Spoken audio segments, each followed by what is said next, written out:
దేవుని ఘనమైన నామమునకు స్తోత్రములు. ఈ వాగ్దానం వింటున్న మీకందరికీ మన ప్రభువును ప్రియరక్షకుడైన యేసుక్రీస్తు నామములో శుభములు, మా హృదయపూర్వకమైన వందనములు తెలియచేస్తున్నాం. ఈరోజు దేవుని వాగ్దానం ఆదికాండము 45వ అధ్యాయము 11వ వచనం. నీకును నీ ఇంటి వారికిని నీకు కలిగిన అంతటికి పేదరికం రాకుండా నిన్ను పోషించేదను. ఈ వాగ్దానం మంచి దేవుడైన యెహోవా మనందరి వినికిడిలో నెరవేర్చునుగాక. ఆమేన్. ప్రియ దైవ జనాంగమా, మంచి వాగ్దానం మన దేవుడిస్తున్నాడు. చూడండి, మనకు కానీ మన ఇంటి వారికి కానీ మనకు కలిగిన అంతటికీ పేదరికం అనేది రాకుండా మనల్ని ఆయన పోషిస్తాను అంటున్నారు. నిజంగా ఇది అందరి పట్ల, వింటున్న మన అందరి పట్ల ఈ వాగ్దానం మంచి దేవుడు నెరవేర్చాలని మనస్ఫూర్తిగా కోరుకుంటున్నాను. అయితే ఈ వాగ్దానం ఎప్పుడు అంటే, ఐగుప్తు దేశంలో ఇజ్రాయేలీలు 70 మంది వచ్చారు. యాకోబు సంతానం వచ్చిన ఆ 70 మందిని గోషేను అనే ఒక ప్రత్యేకమైన ప్రదేశంలో వాళ్ళని నివసించమని యోసేపు చెప్పారండి. ఆ గోషేను అనే దేశంలో నివసిస్తే అసలు మీకు కరువు అనే మాట మీకు కానీ మీ ఇంటి వారికి కానీ మీకు కలిగిన వారందరికీ కరువు అనే మాట రాకుండా నేను పోషిస్తాను అంటున్నారు. గోషేను అనేది ఒక ప్రత్యేకమైన ప్రదేశం, ఇజ్రాయేలీల కొరకు కేటాయించబడిన ఒక ప్రత్యేకమైన ప్రదేశం. ఈ సందర్భంలో మీకు ఇంకొక మాట కూడా నేను గుర్తు చేయాలి. రాజుల మొదటి గ్రంథంలో 17వ అధ్యాయంలో కూడా ఏలియా అనే భక్తుణ్ణి దేవుడు కెరీతు అనే ఆ వాగు దగ్గర దాగి ఉండమన్నారు. అది ఒక ప్రత్యేకమైన ప్రదేశం. ఆ ప్రదేశంలో దాగి ఉండమన్నారు. అక్కడుంటే నీకు కరువు అనేది రాకుండా అక్కడ నేను పోషిస్తాను అని ఏలియాతో దేవుడు చెప్పారు.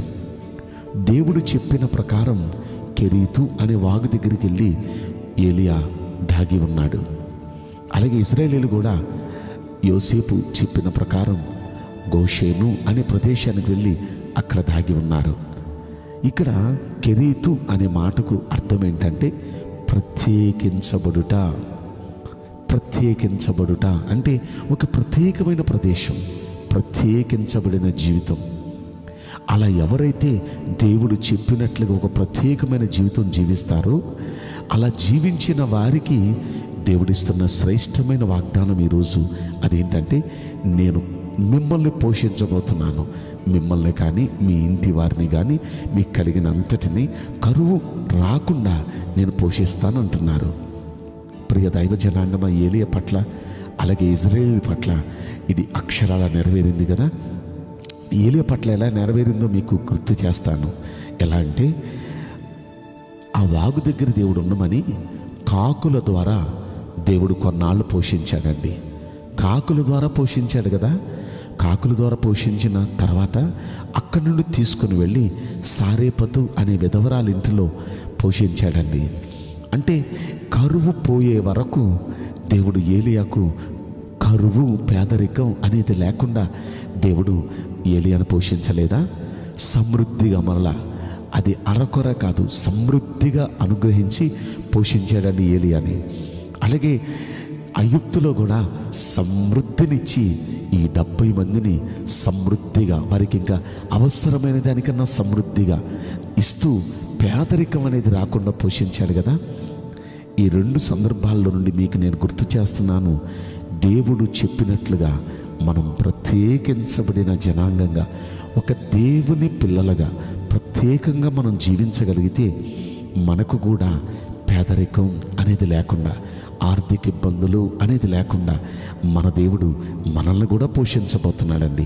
మనల్నే కాదు, మన ఇంటి వారందరినీ, మనకు కలిగిన సమస్తాన్ని ఆయన అలా పోషించబోతున్నాడు, ఆయన అలా కాపాడబోతున్నాడు. అయితే ప్రత్యేకంగా మనం జీవించగలమా?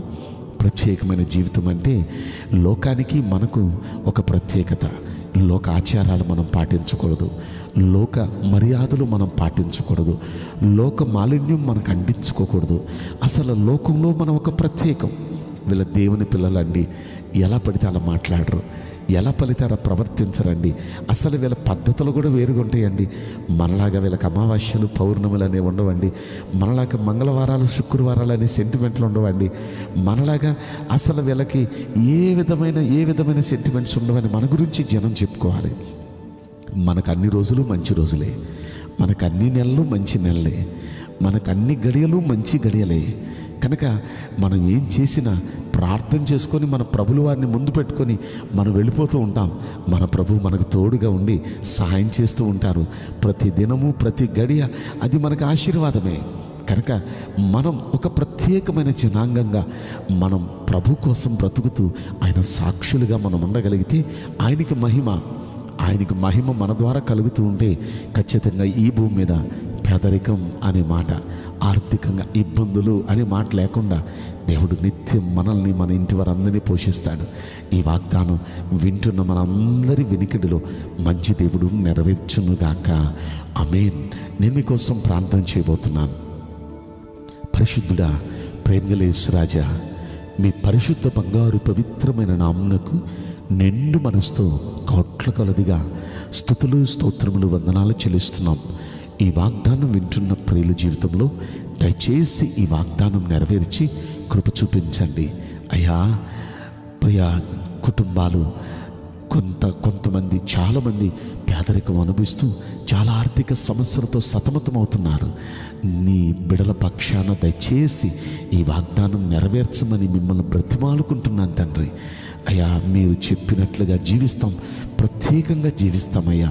అందరూ అలా తీర్మానం చేసుకుంటూ ఉండగా ఈ వాగ్దానం దయచేసి అందరి పట్ల నెరవేర్చి కృప చూపించమని ఈ కొద్ది మనవులు నజరుడైన యేసుక్రీస్తు ప్రశస్తమైన నామములో మిక్కిలి వినయముతో ప్రార్థించి బ్రతిమలాడి వేడుకుంటున్నాం ప్రియ పరలోకపు తండ్రి.